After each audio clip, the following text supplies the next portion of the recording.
And just when you thought human stupidity couldn't get any worse, along comes Canada. A Canadian landlord has been fined $12,000 for entering the home he himself owns while wearing shoes. The issue seems to be that the tenants who were living there were, of course, disciples of the so-called religion of peace.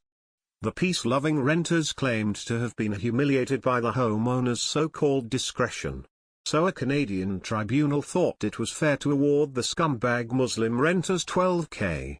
52-year-old John Alabi from Brampton, who is a Christian, explained how he went above and beyond trying to accommodate the Egyptian-born couple who lived in the apartment for only 2 months.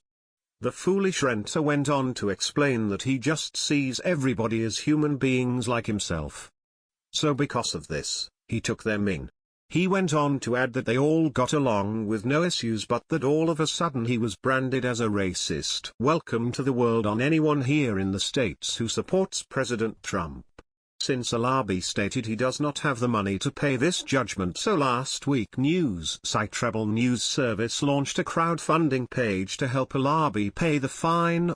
Egypt worst for women out of 22 countries in Arab world. Egypt is now the worst country for women's rights in the Arab world, according to a poll of gender experts. The study found sexual harassment, high rates of female genital mutilation and a growth in conservative Islamist groups contributed to the low ranking. The Comoros Islands came top in the survey, which was conducted by the Thomson Reuters Foundation. The poll surveyed more than 330 gender experts in 21 Arab League states as well as Syria. It is the Foundation's third annual study focusing on women's rights since the Arab uprisings in 2011. Everyday harassment. Iraq ranked second worst after Egypt, followed by Saudi Arabia, Syria, and Yemen. The Comoros, where women hold 20% of ministerial positions, is followed at the top of the rankings by Oman, Kuwait, Jordan, and Qatar.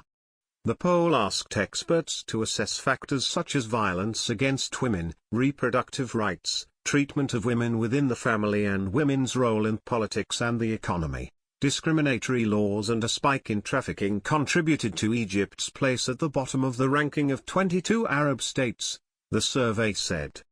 There are whole villages on the outskirts of Cairo and elsewhere where the bulk of economic activity is based on trafficking in women and forced marriages, said Zara Radwan of US-based rights group Global Fund for Women. Radwan of US-based rights group Global Fund for Women. However, sexual harassment was cited as the main factor. A UN report in April said 99.3% of women and girls in Egypt had been subjected to sexual harassment. The social acceptability of everyday sexual harassment affects every woman in Egypt regardless of age, professional or socio-economic background, marriage status, dress or behavior, said Nora Flinkman of Egyptian campaign group Harass Map. Meanwhile, the survey said Iraq was now more dangerous for women than under Saddam Hussein, with women disproportionately affected by the violence of the past decade. Saudi Arabia ranked poorly on women's involvement in politics, workplace discrimination, freedom of movement and property rights. But the conservative country scored better than many other Arab states when it came to access to education and healthcare, reproductive rights and gender violence. Yes, the above is the cesspool these people come from, yet they come to the Western world and are offended by shoes. This here is what pisses me off the most about these savages.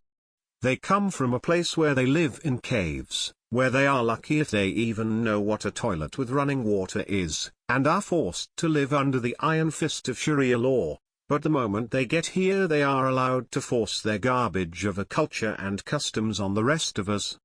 What Canada should have done is put these two scumbag Muslims on the first cargo plane headed back to their home country. But of course, we know that will never happen under Prime Minister Trudeau, who clearly suffers from an acute case of white guilt and low testosterone levels. Only in Canada, for now. Please share if you want them all sent home. Follow us on Facebook at Freedom Daily.